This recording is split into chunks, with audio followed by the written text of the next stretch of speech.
What's going on, guys? I'm glad you were able to join me this Tuesday evening. Tuesday evening here, talking a bit about leadership. Leadership. Some of you have heard me speak about it often. I bring it up because it's not what people think. People think leadership is one of several things. One, they think it's management, and it's not. Or two, they think it's just being decisive and doing that kind of thing. Neither of those two things are true. Management is very easy to learn, actually. You can learn it in most schools, you can learn it in most colleges, but leadership, not so much. Leadership is much more about the communication level and the way of making the next steps in your world, versus management is more about dealing with process and resources and procedure, things like that, which is valuable. Don't get me wrong, valuable, just different. It's less valuable in today's world where leadership, I don't need your arms and legs and physical labor as much as I need your intellect, your imagination, your ability to respond, things of that sort. I need that a whole lot more now. With that in mind, leadership becomes a critical addition to management. I still want you to be a good manager, of course. But if you just manage well and that's it, you'll be able to know exactly why things failed. But things will still fail. That's the issue. If you just manage well, you will very often still have failures. I want you to be able to lead people past the humps and the bumps in the road and to be able to get to that goal that you want to achieve. So I'm going to cover three separate parts. First one, what happens when you are new to a team or trying to motivate your team? Whatever the case may be, right? You're either new to a team or you have a team that's kind of stagnant, or you've got new rules for your team or new goals for your team, insert thing here, whatever those things may be. What most people do is they begin to reorganize. A common issue. Let's organize so we can achieve our new goals better. Let's organize to motivate, or the reverse. Let's create incentives, right? That's what we hear all the time. Let's give them money. Let's give them time off. Let's give them these things, and then they'll work harder for incentives. Remember something, people are motivated by three different things: promise of gain, fear of loss, and honor. That's why people do stuff in general, right? You're watching this because you either thought, I'll watch it and I'll gain something, promise of gain, or you thought, if I don't watch it, I'll miss something, fear of loss, or you thought, you know what, I clicked, I was going to be here for Larry, so I'll show up. I told Larry I'd be here, so I will. Honor. Any of those three. Doesn't matter which one, but one of those at least, if not more, motivated you to show up. When you just go to incentives, you are only going to promise a gain. It's only one of the three. And by the way, it's the weakest of the three. Yes, it's a promise of something.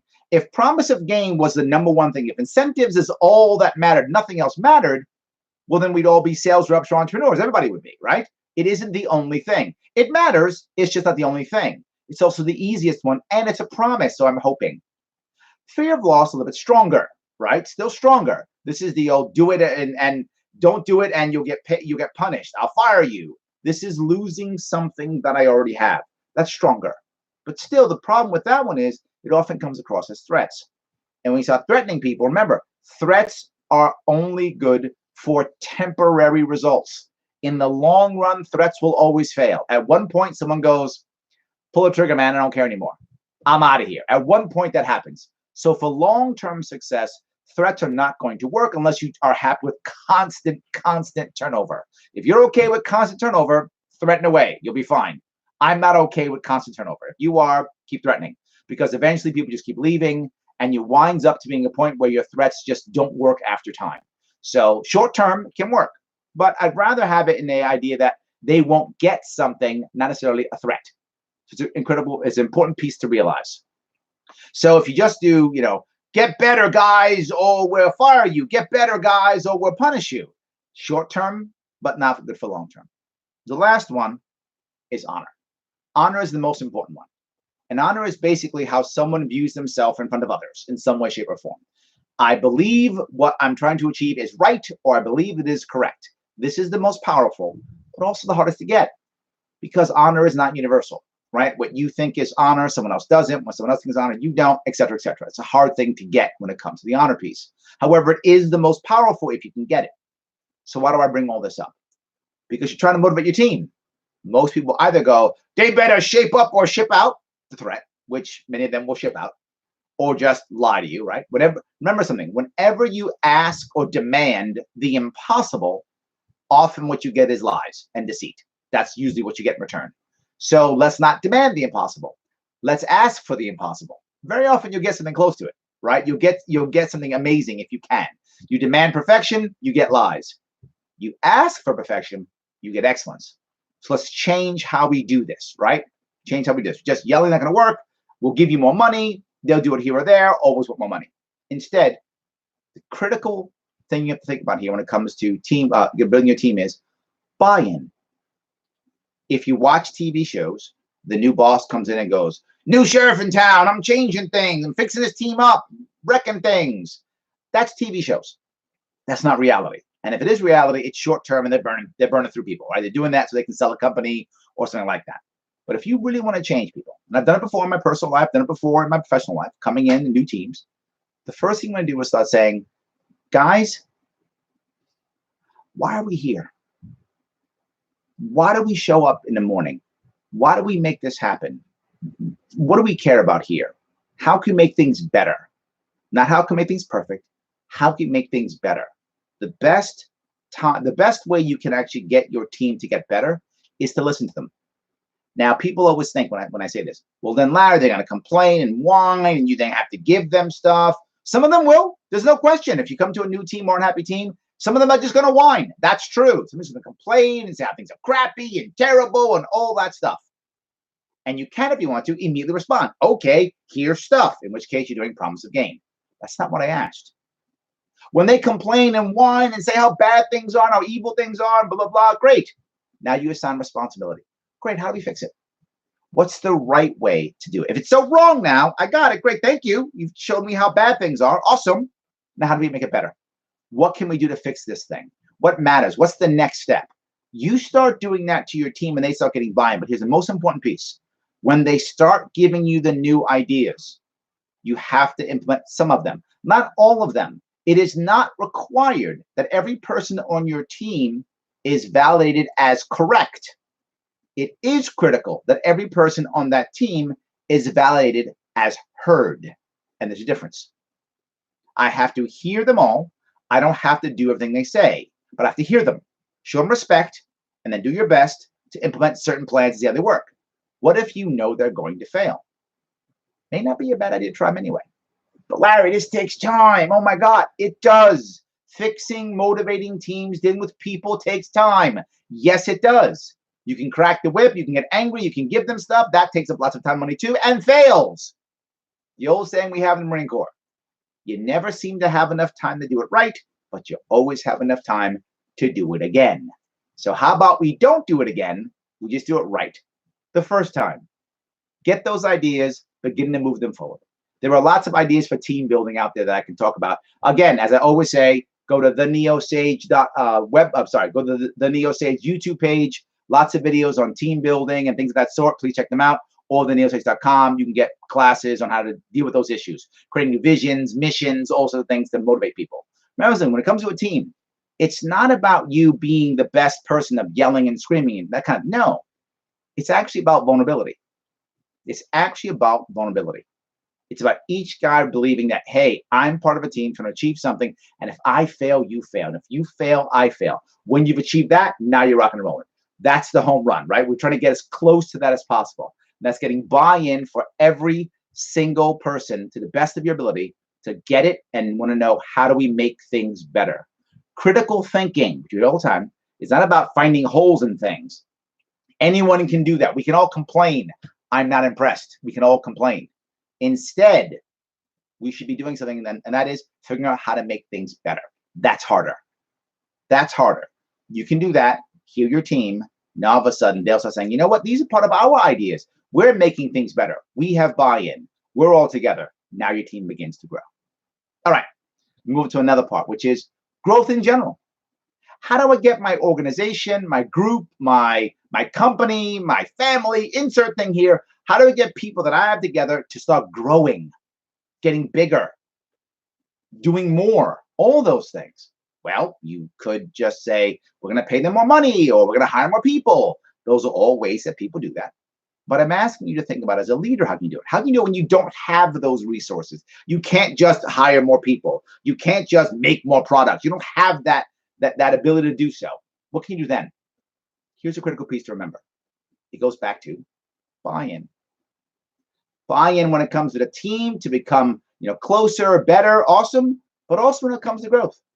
It's buy-in to a long-term goal, right? And the reason why that long-term goal matters.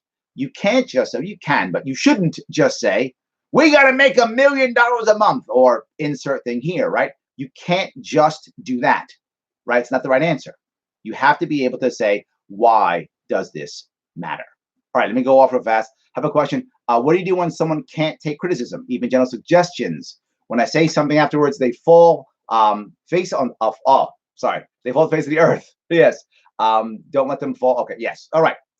When someone has trouble taking criticism, remember something. As a general rule, if someone has trouble taking criticism, there's one or two things that are at play here. Number one, they are very insecure themselves, or your opinion really matters. Those two things are very common when someone can't take criticism very well, right? So how do you make that better, right? Here it is. Don't talk about the individual.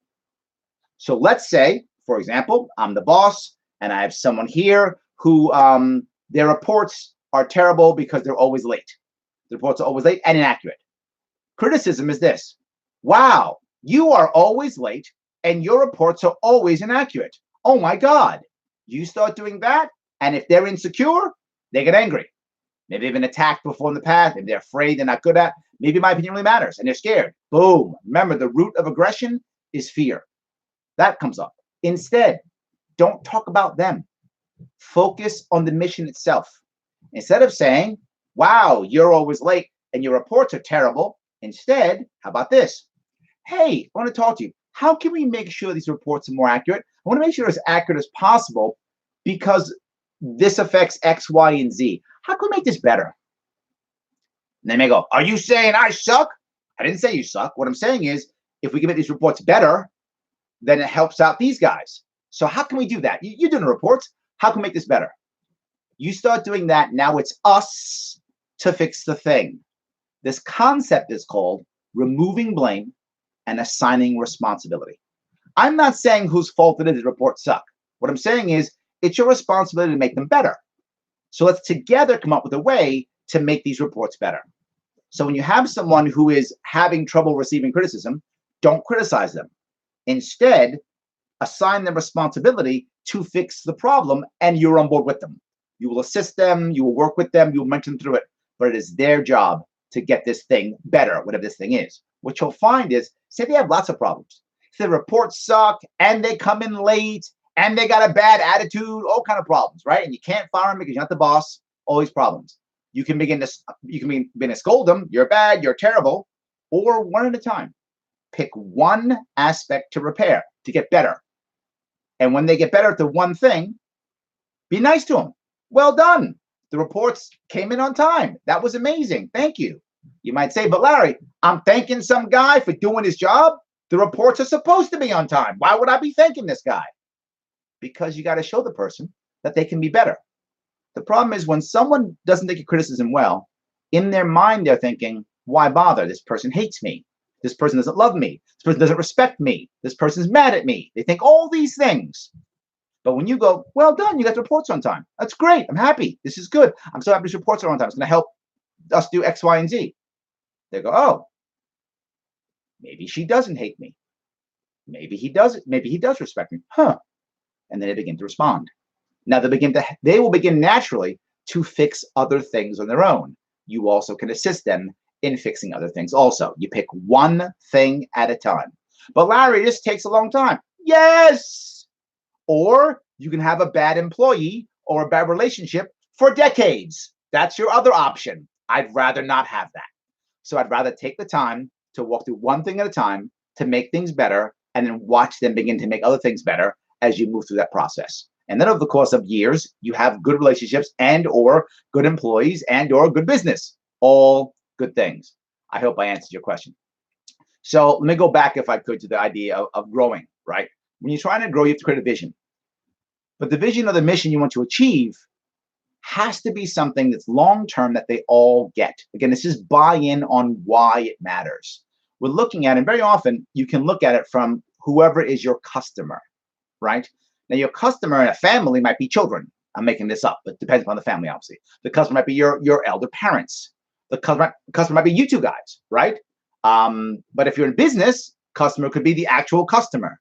Or if you're in a large organization where maybe you don't face the client, maybe all your customers are internal, right? Maybe you're human resources or IT or something where you don't touch. Well, sometimes IT touches the consumer, but sometimes IT doesn't. Depends on where you are. But let's say you're something to where you really only touch internal customers, in which case your customer might be internal employees or might be the bosses. But once you figure out kind of who your customer is, then you start saying to yourself, why does it matter for them? What you're doing with this to grow your team is to say, for us to be better, we have to help someone else. Nope, I'm pushing past just traditional promise of gain, fear of loss. I'm moving towards the honor piece. Why? If your team agrees to a goal, it's their goal. If your team agrees to why, it's their why. If you walk in and go, I'm telling you what we're doing now, and this is how things work around here. This is our goal, blah, blah, blah. They go, that's your goal, boss. That's not mine. If we fail, that's because you picked the bad goal. Instead, when they get it together, now all of a sudden they move forward. And again, you can go to the Neo Sage YouTube page. If you're watching on YouTube, awesome, you're already there. There are several videos on how to do this, right? How to set vision, mission, all those things. If you like, also go to theneosage.com, pick up some classes there. Lots of stuff if you're leading a team or leading a group or building an organization. All right, last piece I'm gonna bring up tonight, and that is you moving up the chain, right? You moving up. In this case, you don't have a new team. You're not your own organization. Nope, you're an organization and you're trying to move up. In this case, again, guess what? Yep, it's buy-in. Yet again, it's getting people to agree that we know we're doing the right thing and then moving up. Now, how do you do this? Here's the worst part for most people. Most people who are employees believe if I work hard, I'll be rewarded. But that's not true. In fact, it's never been true. But they often say that if you work hard, you'll be rewarded. It's not true. What's actually true is if your boss sees you as winning and they're winning, you'll be rewarded. Well, Larry, if I work hard, that's what will happen. No, not true at all. You can be really busy. Work 16 hours a day if you want to. You can do it. If your boss doesn't get what they want, they are not going to be happy and they're not going to promote you or give you whatever it is. It's irrelevant. So how do you know what that is? Well, my boss gave me goals. My boss said work hard, so I'm doing that. I was hired to do this job, so I'm doing it. Doesn't matter. This is stuff that people get mad about all the time. No, you literally want to have a conversation with your boss. And most bosses don't want to have this conversation. So you have to bug them and get them to have this conversation. And that is in some way, you've got to go to your boss and say, hey, boss, what's a win? Now, you may not use those words, or you might, depending on your boss. But you want to make sure that your boss and you are on the same page on what is a win. Something like, hey, boss, a year from now, what has to be true so that I know I'm winning? Or 6 months from now, what I need to do to know that I'm winning? A month from now, it depends on your how busy you are, right? If you're in retail where you're having tons of transactions every day, this could be monthly. If you're in another business where you don't have many transactions, fewer clients, bigger deals, might be yearly. But whatever the case may be, boss, how do I know? Sometimes your boss doesn't know. They go, work hard, do your job, or something like that. And you go, well, okay, I guess it's enough. You walk away. That's a mistake. That's a mistake. You're going to work hard. He's not going to get what he wants. She's not going to get what she wants. And they're going to be unhappy. Remember something. Your bosses aren't happy because you work hard. Your bosses are happy because you've exceeded their expectation, whatever that might be. The problem is you don't know what their expectation is if you don't ask. And I'm very serious. You have to ask. You've got to go to your boss, say, hey, boss, what about this? If your boss goes, I don't know, just work hard. Why are you bugging me? Some bosses will do that. You then need to go to your boss and say, hey, boss, here's what I think a win is. I think a win is no complaints for 3 months. Or I think a win is revenues of X dollars per quarter. Or I think a win is responses from our internal customers that say X. Or I think What a win is never missing a report for 3 months. Insert thing here, however you can measure. You might say, well, Larry, it's very hard to measure what I do. Too bad. You got to work hard. Hard does not mean impossible. Hard means hard. So fine. It's difficult. I got it. Then you have to work harder. I don't care. You have to find a way to measure what a win is. If you don't, you are asking for your boss to be unhappy. And if you've been around the block, you've seen it happen. You work really hard and your review comes out and they go, yeah, but this isn't good. And you go, but I did everything you said. Yeah, but we didn't get these things. And you blame your boss blames you, but who cares? You're the junior. You got screwed. How about that doesn't happen? Instead, get what your boss says is a win. Have a way of measuring it. And once you have a way of measuring it, check in either every month or every 3 months. Hey, boss, looks like I'm winning. Am I right? Now, you may not use those words. You might have a conversation, or you might use those words. I don't know your boss. But in any case, somehow check in saying, hey, boss, am I doing the right thing? Hey, boss, is this working? And if they go, no, it's not. Good. Fix it now. Fix it now. So that when your raise time comes, you get a raise. When the boss figures out that, what they want, now you figure it out too. Everybody's happy. Figure it out now. That's the critical piece. Figure it out early before you have your yearly review. And now all of a sudden bonuses come or raises come or you're asking for your vacation or whatever the case may be. Figure it out right away. You do that. Now you're rocking and rolling. Now obviously you're doing well. But it doesn't just go up. It also goes down. You might be telling your team, work hard, assuming that they know what you know. They don't. They know what they know. You have the same thing going down to your team. Ask them, hey, here's how I see a win for you. Here's how I see a win for you, each person in your team. If they go, that's not how I see it, have the conversation now so they know what we're moving towards. Well, Larry, all my people, they have job descriptions. Awesome. Job descriptions are amazing. I'm glad you have them. And if they don't get you what you want, they're irrelevant. They've got to be able to get you what you want. How do you know how to change job description if you don't know what a win is? You can keep someone in a position doing nothing literally for years because you haven't figured out what a win is. They're doing what a job description said from 10 years ago, which is no longer relevant. This happens all the time. Don't be that person. Instead, ask, hey, how do you see a win? Here's what I see as a win. Does this match? If it doesn't, let's change things. It does match. Awesome. Keep going. Because when you get to that yearly review, you don't want your review to be a surprise. It shouldn't be. Too bad. Too often it actually is a surprise. That's the worst part. Instead, I want you to make it to where it's not a surprise, that you've seen it every quarter, every month, and now you've walked through this and you get it. John says, my company encourages us to take charge of our career and brought the opportunity for us to have our own success, own our own success. Yes, this is what top of the line companies are doing now. That's called leadership, right? You have to jump up, have that conversation, see what makes the most sense, because I want every employee to get up and want to come to work. Clearly, that's not always true, but I want that to be true, and I would make that as close as possible. And if you have your own ownership of your career, best chance you can be successful here. But not just that. Owning your career, to John's point, means also you'll know if you're unhappy, and you'll know if you should leave, and you'll know if you should change your job or change your job description. You'll know all these things, and you can repair and fix and adjust accordingly. You can talk to your bosses or your boss about where can I go? Where should I go? On top of that, you can actually make your own job. And in certain companies, if you know the company well, they may not be aware that there's a hole someplace that you could fill. Fill that gap, and all of a sudden now you have a new position or a new job bringing value to the company because you've had that conversation that says, how do we know it's a win? And that's what I'm talking about. Exactly right, John. Sadly, not enough companies do that. I wish more did. When I talk to companies, I always bring this up. It isn't just good for the company. It is good for the company, but it's also good for the individual. Each of us should be trying to own our own careers. Whether you work for somebody or work for yourself, or you're a consultant, or you're for a big company, a small company, doesn't matter. That entrepreneurial mindset is what you want, which means I'm not just about working hard. Please work hard. But it's not only about that.